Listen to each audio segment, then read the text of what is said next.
안녕하세요. 동국대학교 안영찬 교수입니다. 동국대학교 120주년 기념 120시간 특강에 오신 여러분 모두 환영합니다. 본격적인 강의에 앞서 간단한 안내 말씀 드리겠습니다.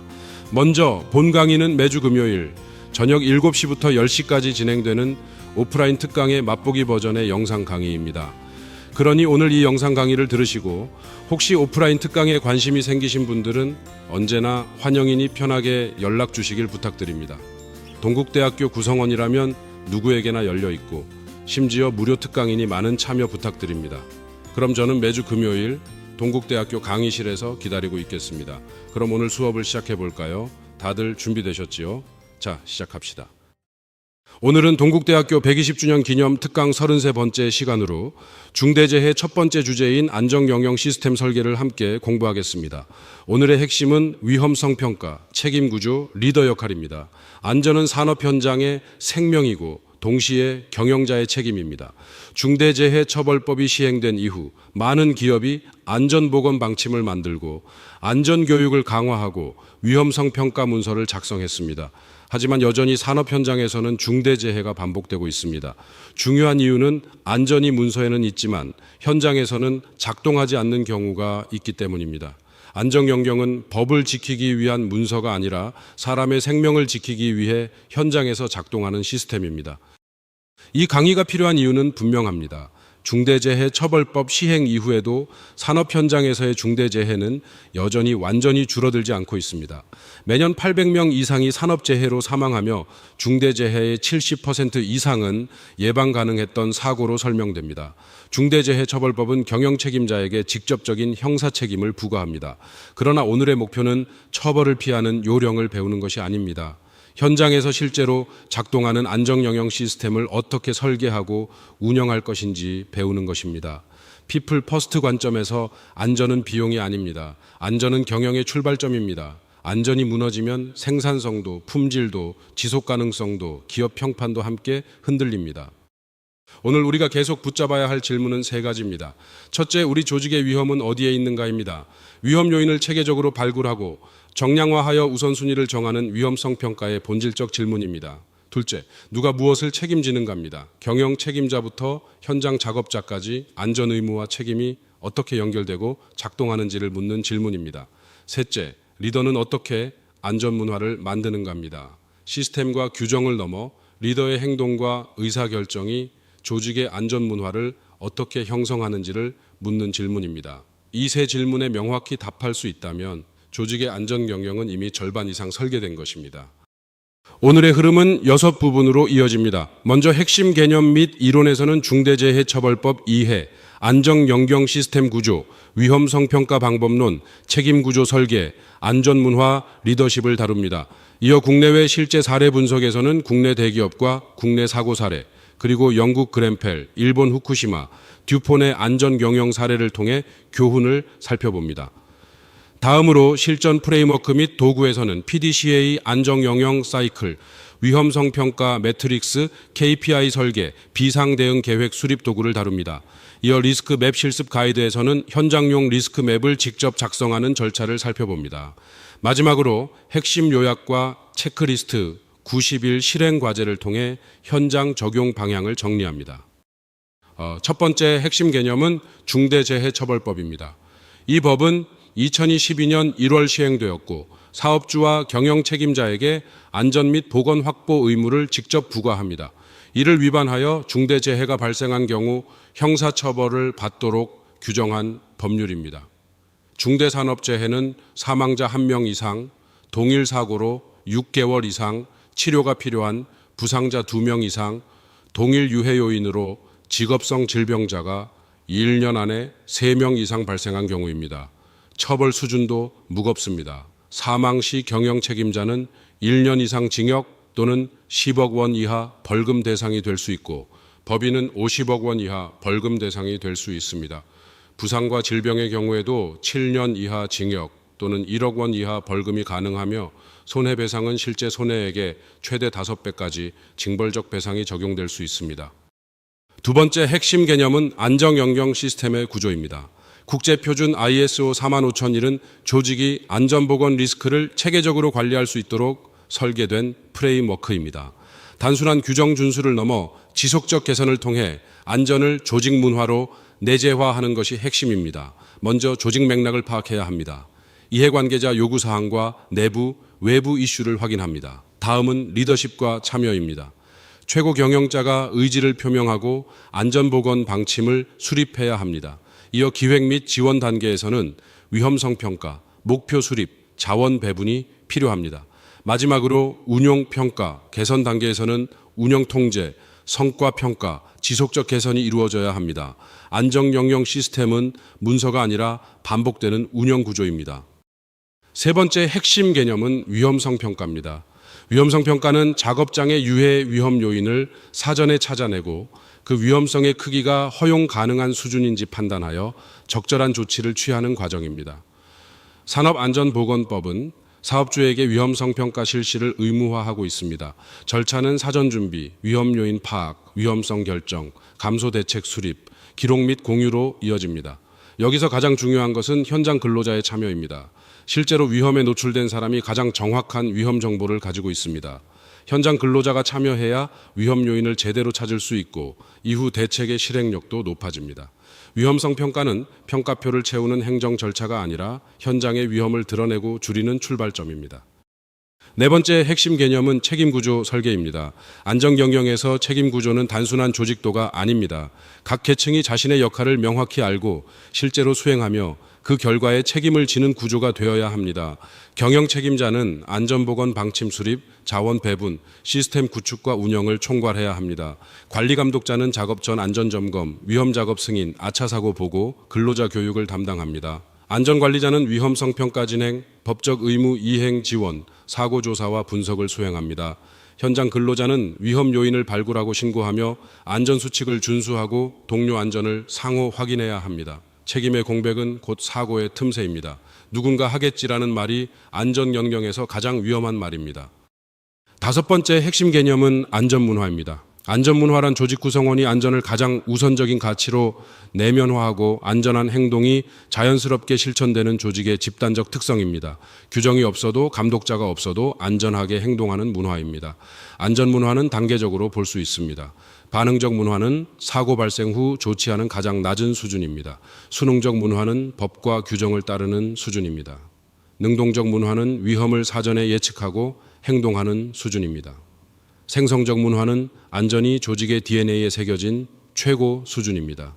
안전문화가 있는 조직에서는 위험을 숨기지 않고 아차 사고를 보고하고 위험한 작업을 멈출 수 있습니다. 안전문화는 구호가 아니라 반복되는 행동으로 만들어집니다. 여섯 번째 핵심 개념은 안전 리더십입니다. 연구에 따르면 안전사고의 근본 원인 중 80% 이상이 리더의 의사결정과 행동에 직간접적으로 연결됩니다. 리더가 안전을 어떻게 대하는지가 조직 전체의 안전 수준을 결정합니다. 가시적 리더십은 리더가 직접 현장을 순회하고 안전점검에 참여하며 근로자와 대화하는 것입니다. 리더가 보인다는 사실 자체가 강력한 안전 메시지입니다. 심리적 안전감은 근로자가 위험을 발견했을 때 눈치 보지 않고 보고할 수 있는 환경을 만드는 것입니다. 불이익 없는 보고 문화가 핵심입니다. 긍정적 강화는 안전한 행동을 발견하면 즉시 칭찬하고 인정하는 것입니다. 처벌 중심에서 인정 중심으로 전환될 때 안전 문화는 더 강해집니다. 첫 번째 사례는 광주 학동 건물 붕괴입니다. 2021년 6월 광주 학동에서 철거 중이던 5층 건물이 붕괴되어 도로를 운행 중이던 시내버스를 덮쳤고 9명이 사망하고 8명이 부상당했습니다. 이 사고는 중대재해처벌법 논의의 결정적 계기가 되었습니다. 주요 원인은 무자격 불법 하도급, 안전관리계획 부재, 감리 부실, 관할기관의 관리감독 소홀이 복합적으로 작용한 것이었습니다. 다단계 하도급 구조로 인해 원청의 안전관리 의무가 현장에 전달되지 않았고 책임의 공백이 발생했습니다. 이 사례는 원청의 실질적 지배관리 책임 강화와 하도급 안전관리 통합 시스템 구축의 필요성을 보여줍니다. 두 번째 사례는 삼성중공업 크레인 사고입니다. 2017년 5월 거제 삼성중공업 조선소에서 타워 크레인이 쓰러져 6명이 사망하고 25명이 부상당했습니다. 세계 최고 수준의 조선 기술을 보유한 기업에서도 안전관리 시스템이 무너지면 대형 참사가 발생할 수 있음을 보여준 사고입니다. 원인으로는 작업 전 안전점검 생략, 동시 작업 통제 실패, 관리 감독 공백이 제시됩니다. 이후 크레인 동시 작업 금지 시스템이 도입되고 작업 허가제가 전면 강화되었습니다. 이 사례의 시사점은 분명합니다. 기술 수준과 안전 수준은 자동으로 비례하지 않습니다. 기술이 뛰어나도 시스템이 작동하지 않으면 사고는 발생합니다. 결국 안전은 시스템이 만들고 시스템은 문화로 굳어져야 합니다. 세 번째 사례는 CJ대한통운 물류센터 과로사입니다. 2020년 택배 대란, 당시 다수의 택배 노동자가 과로로 사망하면서 물리적 사고 이외의 직업성 질병과 과로사도 중대재해의 범주에 포함되어야 한다는 사회적 인식이 높아졌습니다. 2020년 초 코로나19로 택배 물량이 급증했고 노동 강도가 폭발적으로 증가했습니다. 2020년 중반에는 택배 노동자의 연속 과로사가 발생하며 사회적 공론화가 이루어졌습니다.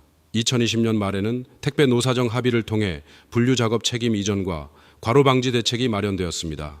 2021년에는 중대재해처벌법에 직업성 질병이 포함되며 법적 근거가 마련되었습니다. 안전은 추락과 끼임만의 문제가 아니라 과로와 건강의 문제이기도 합니다. 네 번째 사례는 영국 그ren펠 타워 화재입니다. 2017년 6월 런던 그ren펠 타워 아파트에서 화재가 발생해 72명이 사망했습니다. 영국 최악의 주거 화재 사고로 불리는 이 사건은 비용 절감을 위한 안전 타협이 얼마나 치명적인 결과를 낳는지 보여주었습니다. 단열재가 화재에 취약한 저가 제품으로 교체되었고 주민들의 화재 위험 경고는 수년간 묵살되었습니다. 소방 대피 계획에도 근본적 결함이 있었고 머물러라 지침이 위기 상황에서 치명적 결과로 이어졌습니다. 규제 당국의 점검도 형식적이었고 실질적 감독은 부족했습니다. 핵심 교훈은 분명합니다. 안전 투자를 비용으로 보는 순간 그 대가는 생명으로 치르게 됩니다. 다섯 번째 사례는 후쿠시마 원전 사고입니다. 2011년 동일 본대 지진으로 촉발된 후쿠시마 제1원전 사고는 기술적 실패이기 이전에 조직적 문화적 실패였습니다. 일본 국회 사고조사위원회는 이 사고를 천재지변이 아니라 인재였다고 결론지었습니다. 침묵의 문화가 중요한 원인이었습니다. 규제기관과 도쿄전력 간의 유착 구조, 불편한 진실을 보고하지 않는 조직 문화가 위험 신호를 덮었습니다. 형식적 안전도 문제였습니다. 쓰나미 위험성 평가 결과가 있었지만 경영진이 이를 묵살했고 서류상의 안전과 실제 안전 사이의 괴리가 드러났습니다. 규제 실패도 있었습니다. 원자력안전위원회가 독립적 감독 기능을 상실하고 사실상 원전 홍보기관으로 변질되어 있었습니다. 안전은 불편한 정보를 말할 수 있을 때 지켜집니다. 여섯 번째 사례는 듀폰의 안정 영역입니다. 화학기업 듀폰은 19세기 초 화약공장 폭발 사고 이후 200년 동안 안전을 기업의 핵심 가치로 삼아 세계에서 가장 안전한 제조업체로 인정받아 왔습니다. 듀폰의 안전 철학은 전 세계 기업들의 벤치마킹 모델입니다. 첫째, 모든 사고는 예방 가능하다는 믿음입니다. 불가피한 사고는 없다는 신념 아래 시스템을 설계합니다. 둘째, 경영진이 안전을 직접 소유한다는 원칙입니다. 안전 결과에 대한 책임이 안전부서가 아니라 경영진에게 있습니다. 셋째, 안전은 사업 성과와 동반한다는 관점입니다. 안전 투자가 결국 생산성과 품질을 높인다는 것을 데이터로 증명합니다. 안전은 비용이 아니라 경영 성과의 기반입니다. 이제 실전 프레임워크로 들어가겠습니다. 첫 번째 도구는 PDCA 안정 영역 사이클입니다. 안정 영역 시스템의 지속적 개선을 위한 핵심 프레임워크로 계획, 실행, 점검, 개선의 순환 구조입니다. 계획 단계에서는 위험성 평가를 실시하고 안전 목표와 세부 추진 계획을 수립하며 자원 배분을 결정합니다. 실행 단계에서는 안전 교육을 실시하고 위험 감소 대책을 실행하며 비상 대응 훈련과 작업 허가제를 운영합니다. 점검 단계에서는 안전 점검과 감사를 수행하고 KPI를 모니터링하며 아차 사고와 사고 원인을 분석하고 내부 심사를 실시합니다. 개선 단계에서는 시정 및 예방 조치를 실행하고 우수 사례를 전파하며 다음 계획 주기에 반영합니다. 이 사이클이 멈추는 순간 안전 수준은 퇴보합니다. 두 번째 도구는 위험성 결정 매트릭스입니다. 위험성 결정 매트릭스는 위험 요인의 발생 가능성, 즉 빈도와 피해 심각성, 즉 강도를 조합하여 위험 수준을 결정하는 표준 도구입니다. 이를 통해 어떤 위험에 먼저 자원을 투입할지 우선순위를 정합니다. 빈도는 거의 없음, 가끔, 자주, 빈번으로 볼 수 있고 강도는 경미, 보통, 중대, 치명으로 볼 수 있습니다. 점수가 높을수록 우선 조치가 필요합니다. 위험도 9 이상은 즉각 작업 중단 및 긴급 대책 수립이 필요합니다. 위험도 외서 8은 단기 개선 조치를 시행해야 합니다. 위험도 1에서 4는 정기 모니터링 대상으로 관리할 수 있습니다. 중요한 것은 모든 위험을 같은 수준으로 다루지 않는 것입니다. 제한된 자원은 가장 위험한 곳에 먼저 투입되어야 합니다. 세 번째 도구는 안전 KPI 설계입니다.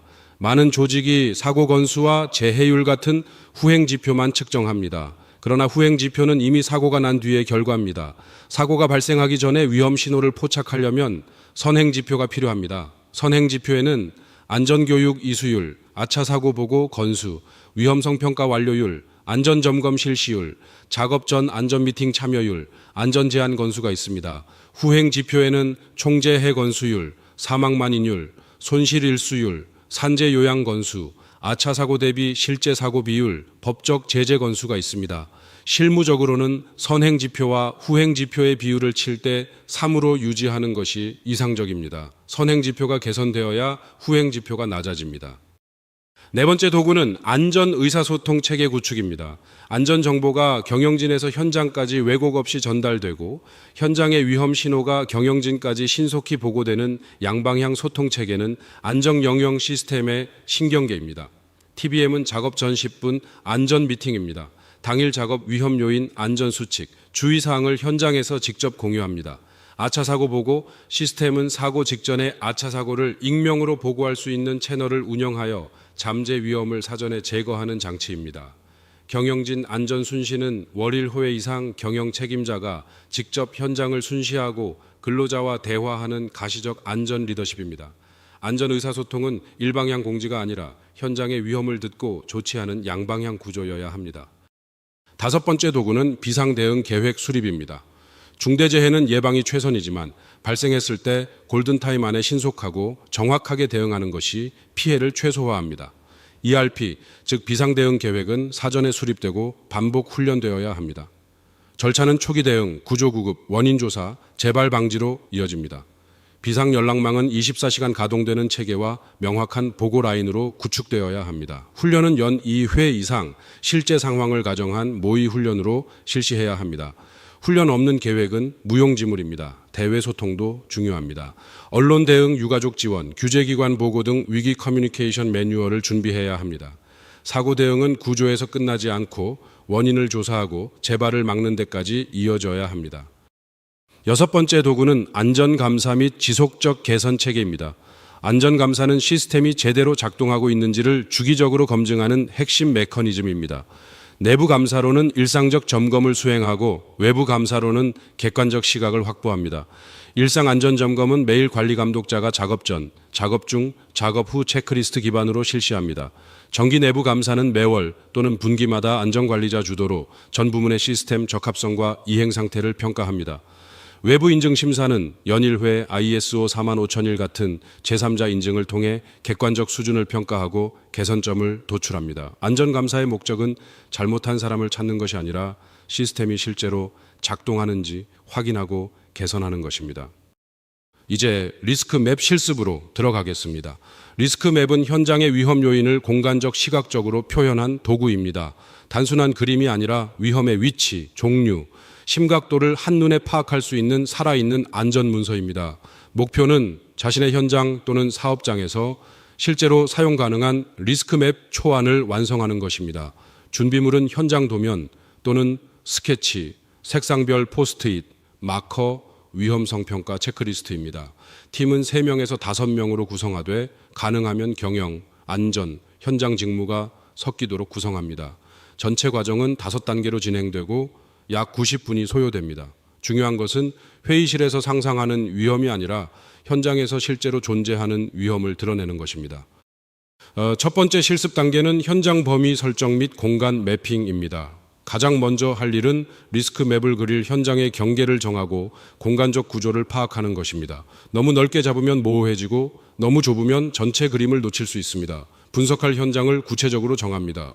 예를 들어 제조 라인 A 구역, 물류창고 2층, 건설 현장 3공구처럼 본인이 실제 책임지거나 익숙한 구역을 선택합니다. 그 다음 A3 용지의 해당 구역의 평면도를 간략히 스케치합니다. 출입구, 주요 설비, 작업구역, 통로를 표시합니다. 정밀도보다 구조 파악이 중요합니다. 이어 해당 구역에서 이루어지는 주요 작업을 나열합니다. 정기 작업과 유지 보수 같은 비정기 작업을 모두 포함해야 합니다. 현장 근로자, 관리 감독자, 안전 담당자가 함께 공간을 검토해야 누락 위험 요인을 줄일 수 있습니다. 두 번째 실습 단계는 위험 요인 발굴 및 분류입니다. 공간 매핑이 완료되면 각 구역과 작업에서 발생할 수 있는 위험 요인을 체계적으로 찾습니다. 물리적 위험에는 추락, 끼임, 충돌, 전기, 소음, 진동, 고온, 저온, 환경이 포함됩니다. 화학적 위험에는 유해 화학물질 누출, 분진, 유해가스 흡입, 피부 접촉, 폭발과 화재 위험이 있습니다. 생물학적 위험에는 병원성 미생물, 유해 동식물, 감염병, 오염된 환경에서의 노출 위험이 있습니다. 심리사회적 위험에는 과중한 업무 부하, 직장 내 괴롭힘, 교대 근무 스트레스, 감정 노동으로 인한 위험이 포함됩니다. 각 위험 요인은 포스트잇에 기록해 해당 위치에 붙입니다. 빨간색은 즉시 조치, 노란색은 단기 개선, 초록색은 모니터링으로 색상 코드를 활용할 수 있습니다. 세 번째와 네 번째 실습 단계는 위험성 결정 및 우선순위화입니다. 먼저 발굴된 각 위험 요인의 위험성 매트릭스를 적용합니다. 발생 가능성은 1점에서 4점으로 평가하고 피해 심각성도 1점에서 4점으로 평가합니다.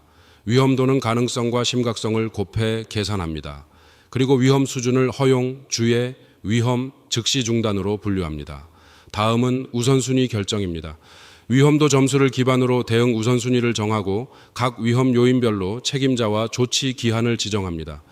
위험도 12에서 16은 즉시 조치 대상입니다. 작업을 즉시 중단하고 당일 긴급 대책을 수립해야 합니다. 위험도에서 11은 당위 개선 대상입니다. 한 달 안에 개선 조치를 완료하고 임시 안전 대책을 즉시 시행합니다. 위험도 1에서 4는 지속 모니터링 대상으로 등록하고 분기별 재평가를 실시합니다. 다섯 번째 실습 단계는 리스크맵 완성 및 공유입니다.